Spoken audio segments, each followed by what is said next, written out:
Chapter 17 Peppino's Story At the appointed hour of which he had been duly notified by the Procureur de la République, the Count of Monte Cristo entered the room set apart for the use of the Juge d'Instruction at the police post where Peppino and Beppo were confined. The magistrate was already on the judicial bench and by his side stood the deputy procureur, who was explaining to him the wishes of his superior. As Monte Cristo came in, he bowed to the Juge and the deputy, who returned his salute with all the respect due to so exalted a personage. "Messieurs," said the Count, after this exchange of civilities, "you are, of course, aware of the reason of my presence here this afternoon, so we can proceed to business at once. But before the Italians are brought in I have a slight favor to ask." "Name it, Monsieur the Count," said the Juge d'Instruction blandly. "We shall be happy to grant it if it lies within our power to do so." "Well, messieurs," said the Count of Monte Cristo, stepping upon the platform and leaning on the Juge's desk, "it is simply this. The prisoner, calling himself Peppino, is in possession of certain details to which I attach considerable importance. He has promised to reveal them to me as the price of his liberty and that of his companion. It is needless to say that the sole motive of my interference in this matter is to obtain these details. Now, from long experience, I know all the trickery and treachery of the Italian nature. Once free, this man might snap his fingers in my face and refuse to speak. After the formalities of the law have been duly complied with, I wish the prisoners remanded to their cells and informed that their liberation will take place only when Peppino has given me the promised intelligence." "That will be but a trifling stretch of my authority," replied the Juge d'Instruction, smiling, "if it is any stretch whatever, for, as I understand the case, the prisoners are to remain virtually in your custody until their departure from France, for which you have pledged your word to the Procureur de la République. Hence the favor you ask shall be cheerfully granted." As he concluded, the Juge d'Instruction glanced at the Deputy Procureur, who nodded assent. The magistrate touched a bell that stood on his desk and said to the Gardien de la Paix, who answered the summons, "Bring in the prisoners." Monte Cristo and the Deputy retired from the platform, seating themselves in a couple of fauteuils placed at a table immediately in front of the Juge's desk. As the two Italians were brought in, Peppino glanced first at the magistrate on the bench and then at the Deputy. Finally his eyes rested on the Count, when his countenance instantly lighted up. He instinctively felt that Monte Cristo's mysterious influence had been fully as potent with the authorities of Paris as with Luigi Vampa and his band, that the wonderful man had succeeded in effecting the liberation of himself and Beppo. "Place the prisoners at the bar," said the Juge d'Instruction, addressing the Gardien. This order was instantly complied with, and the two Italians stood facing the magistrate. "Remove your hats." The prisoners obeyed, Peppino with a confident smile, Beppo with a sullen scowl. "Prisoners at the bar," said the Juge d'Instruction severely, "you are charged with the offense of picking pockets upon the public street. What have you to say?" This formal and rather menacing beginning was both a surprise and a disappointment to Peppino. He glanced inquiringly at Monte Cristo, but could read nothing in his pale, handsome face. Then, with a dark frown, he made answer to the Juge in a harsh, defiant tone. "I am not guilty." The magistrate glanced at Beppo, who in his turn repeated his comrade's words. Here the Deputy Procureur arose and said to the Juge d'Instruction in a full, clear voice, "May it please you, honored Juge, as the representative of the Procureur de la République, I desire to state that it is not my intention to push the charge against the prisoners at the bar. For this course I have a good and sufficient reason.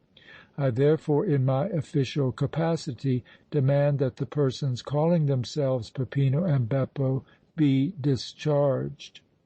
This demand was another surprise to Peppino, but he instantly divined that Monte Cristo counted for a great deal in it and gazed at him with a look of gratitude. Beppo was absolutely astounded, for he could not understand the sudden favorable turn in the situation. The Juge d'Instruction, in pursuance of the form prescribed by law, said to the Deputy, "May I ask the worthy representative of the Procureur de la République what are his good and sufficient reasons?"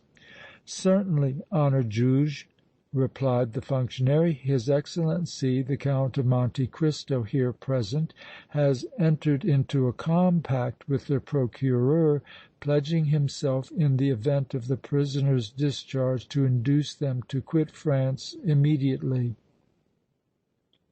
At this Monte Cristo arose and, facing the judicial bench, said, in that impressive manner which always marked his public speeches, "Honored Juge, what the Deputy Procureur has just said is perfectly true in every respect. In the event of the prisoners' discharge, I stand pledged to his superior in office to see that they return to Italy without delay." The Deputy and the Count resumed their seats. The Juge d'Instruction appeared to think for a moment, then he said, "My duty in the premises is plain. No evidence is presented against the prisoners, and the official statement and demand of the Procureur de la République, expressed through his worthy and esteemed representative, preclude the necessity of a formal interrogation of the accused. I shall therefore discharge them, subject, however, to the control of His Excellency the Count of Monte Cristo. Prisoners at the bar," he added, addressing Peppino and Beppo, "I remand you to your cells, your liberation to take place at such time as His Excellency the Count of Monte Cristo may determine." He resumed his seat upon the judicial bench, motioning to the gardien to remove the prisoners. 10 minutes later Monte Cristo was in Peppino's cell. The Italian was radiant with delight and very effusive in the expression of his thanks to his powerful and mysterious benefactor. The Count waved his hand impatiently. "A truce to thanks," he said. "Time presses, and the sooner you give me the details of the conspiracy against the Viscount Massetti, the sooner you and your companion will be free." Peppino threw himself half down upon his bed, and Monte Cristo seated himself on a rickety stool, his usually impassible countenance plainly showing the absorbing interest he felt in what was to follow. The Italian cleared his throat and began. "Signor Count," said he, "in the first place I must tell you that young Massetti has been disowned and disinherited by his proud, stern father, who believes him one of the guiltiest and most depraved scoundrels on earth." Monte Cristo gave a start. His face grew a shade paler than was habitual with him, but he said nothing. He was eagerly awaiting further developments. "That is not all, however," continued Peppino, after a slight pause to note the effect of his communication upon his auditor. "Nor is it the worst.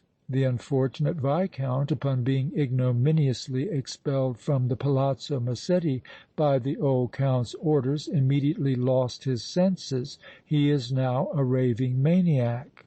"Mon Dieu! Mon Dieu!" exclaimed Monte Cristo, springing to his feet and pacing the cell, a prey to intense agitation he did not endeavor to control. "A raving maniac, Giovanni, a raving maniac! Oh! my daughter, my daughter!" "All I say is the truth," resumed the Italian. "As I hope for Heaven, I swear it!" "But what has become of Massetti? Where is he?" demanded the Count, abruptly pausing in his walk. "Has he been consigned to some asylum?" "He is an outcast and a wanderer," replied Peppino. "All Rome frowns upon him, avoids him as a pestilence is avoided. When I left Italy he had sought refuge amid the ruins of the Colosseum, where he was the terror alike of visitors and the superstitious guides. I saw him there with my own eyes the day before my departure. He was in rags, carried a tall staff, wore a crown of ivy leaves and spent his time cursing God and man. They say he never leaves the ruins save to beg a few scraps upon which to subsist, and that he sleeps at night in the depths of a dark vomitorium in company with bats, spiders and other unclean things." "This is incredible!" cried Monte Cristo, gazing piercingly at his companion and half suspecting that he was drawing upon his vivid Italian imagination for some of his graphic details. "But it is true, Signor Count," protested Peppino, earnestly. "Every word of it is true." "Go on," said Monte Cristo, hoarsely, again seating himself on the stool. "Tell me about the conspiracy." "I am coming to it, Signor Count," said the former bandit, assuming a sitting posture upon the edge of the bed. "You know, of course, that the cause of all the Viscount Massetti's trouble was a certain handsome young peasant girl named Annunziata Solara." "I have heard it was some woman, but that does not matter. Proceed." "This girl sold flowers in the Piazza del Popolo and on the Corso. There she attracted the attention of Massetti and your son Espérance."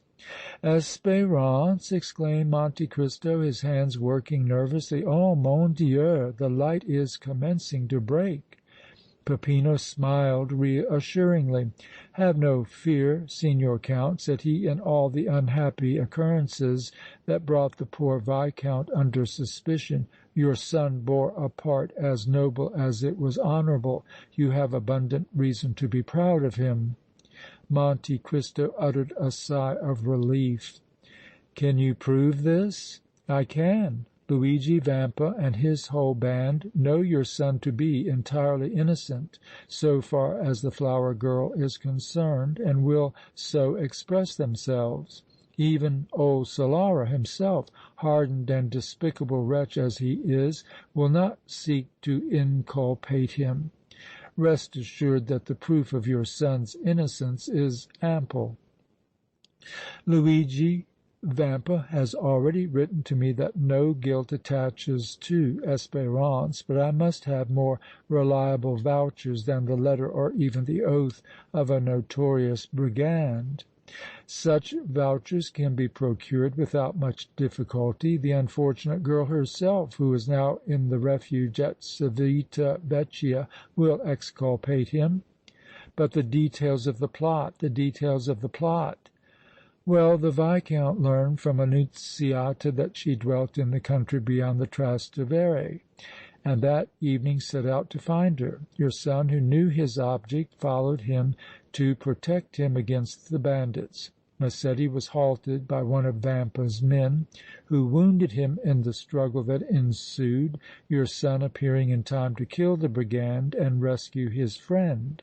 Shortly afterwards they encountered a large number of Vampa's band and narrowly escaped being hung to the nearest trees in revenge for the death of the man slain by your son. They were set free by Vampa himself as soon as he learned that Espérance was your son. Massetti having disclosed both his own identity and that of his comrade.